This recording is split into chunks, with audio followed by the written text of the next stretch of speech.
Tiburón duende. Parecen criaturas salidas de otro mundo o del pasado más remoto de la Tierra, pero habitan en los mares del mundo y son tan integrantes de la cadena de la vida como lo es el mismísimo ser humano. Los tiburones duende no son fáciles de encontrar, pues habitan en las profundidades, en los lechos marinos de los océanos Índico, Atlántico y Pacífico, con más frecuencia en Guyana, Surinam, Portugal, Japón, Australia, Sudáfrica y Estados Unidos. En cautiverio no sobreviven más de una semana.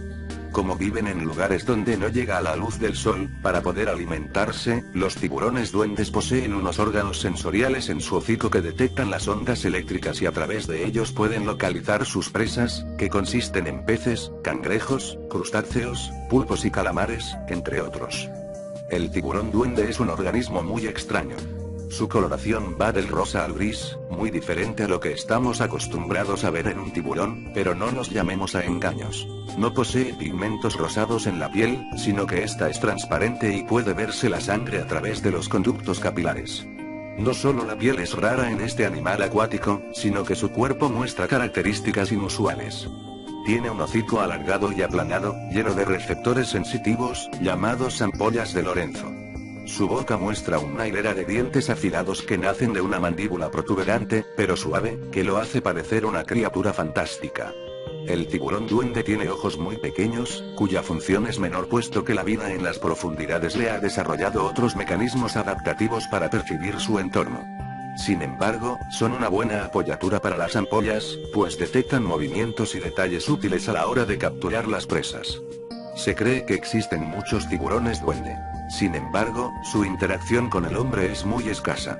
Aunque en Japón se les comercializa, rara vez se tropieza el hombre con una de estas fascinantes criaturas, algo que seguramente los ha salvado de una posible extinción. Un Bonia spinosa. Se trata de un insecto de unos 15 milímetros de longitud. Su cuerpo se asemeja a las espinas de las plantas donde habita y tiene un color muy parecido al de estas, lo que le permite camuflarse y evitar a sus depredadores. Además se alimenta de la savia de estas mismas plantas. Se encuentra en América desde Brasil hasta México. El dragón azul o Glaucus atlanticus es una babosa marina, nudibranquio pelágico y molusco gastrópodo de la clase Gastropoda, familia Glaucidae y la única especie del género Glaucus. Está emparentado de forma estrecha con la Glaucilia marginata, otro miembro de la misma familia, de idéntico comportamiento. Aún existe una gran controversia en torno a esta especie debido a su extraña forma, no vista anteriormente, y a su desplazamiento que aún no ha sido estudiado en profundidad en su medio natural. A pesar de ello se conoce desde hace mucho tiempo. En 1777 fueron los hermanos Foster los primeros descubridores del Glaucus y los que le dieron su nombre científico. Vive en la superficie del agua, boca abajo, ofreciendo su vientre al sol. De igual forma que los demás organismos de su ecosistema, en su mayoría sinóforos, es de color azul. Una de las mejores adaptaciones del Glaucus para sobrevivir en su medio es el formidable camuflaje. En la parte vista desde el cielo es casi invisible, pues su azul brillante lo camufla con el mar siendo exactamente del mismo color que este y así evita ser visto por las aves. En su parte inferior, de cara al espacio submarino, es plateado, logrando el mismo efecto de mimetización para que los peces no lo vean. En el lomo tiene dos líneas de un azul más profundo que van a lo largo de su cuerpo hasta la punta de su cola. Entre estas dos líneas hay una mucho más gruesa que es de un color azul más claro. En algunos especímenes es del mismo color que el resto de su cuerpo, pero es más claro que las dos líneas anteriormente mencionadas. Su alimentación es a base de medusas e hidrozoos, con especial predilección por la fisalía, carabela portuguesa, beleya, vela de mar, y porpota. Es mucho más peligroso que estas y, como sucede en la mayoría de los nudibranquios aeólicos, aprovecha de ellas sus células urticantes, nematocistos, para su propia utilidad y las acumula en su cuerpo hasta convertirse en un animal muy peligroso. El veneno pasa a concentrarse en sus falsos dedos o apéndices al final de sus extremidades, que se conocen con el nombre de ceracas. La beleya es uno de sus manjares preferidos.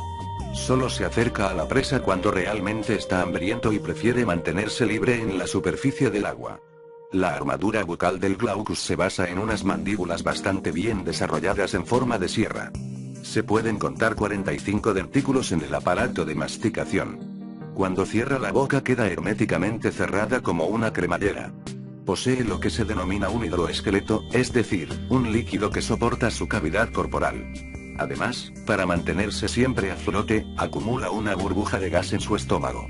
Dada a la ubicación de la misma, siempre flota al revés. Posee un pequeño tamaño de aproximadamente 3 o 4 centímetros.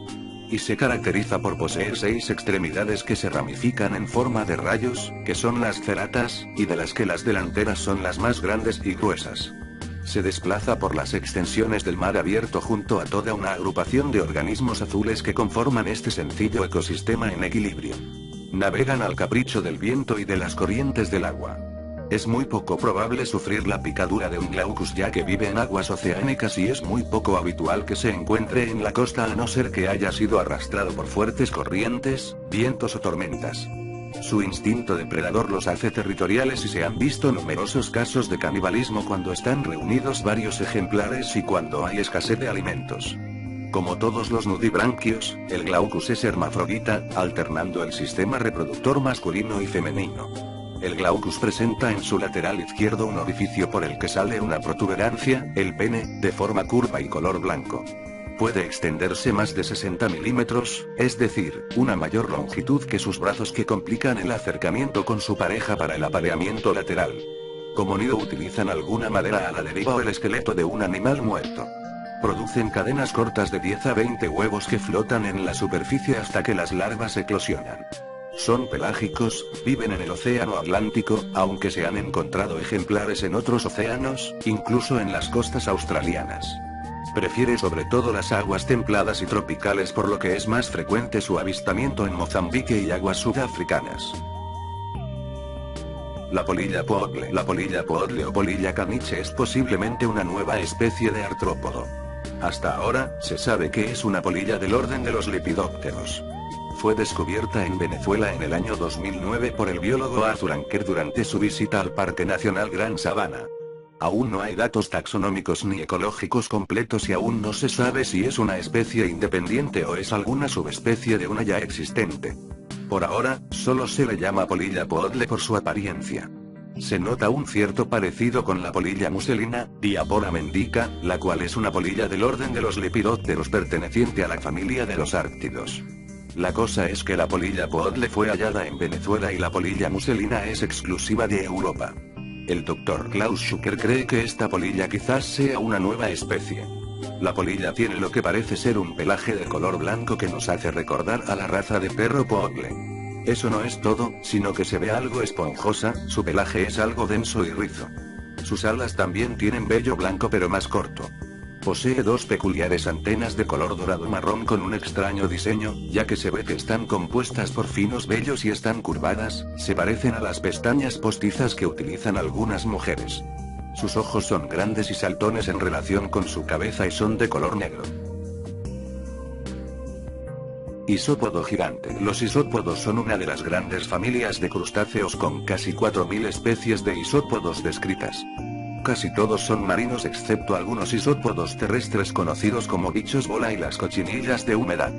Pero el isópodo que nos interesa es el Bathynomus giganteus o isópodo gigante. Considerada una de las especies más antiguas del océano, hay registros fósiles desde antes de los dinosaurios. El isópodo gigante vive en las frías profundidades de los océanos donde la luz del sol nunca llega. Se cree que la mayor abundancia de estos animales se da en el océano Atlántico. El isópodo, junto a otros animales como los cangrejos y algunos peces, forma parte del batallón de limpieza de los fondos marinos, alimentándose de todos los restos de animales que caen desde la superficie.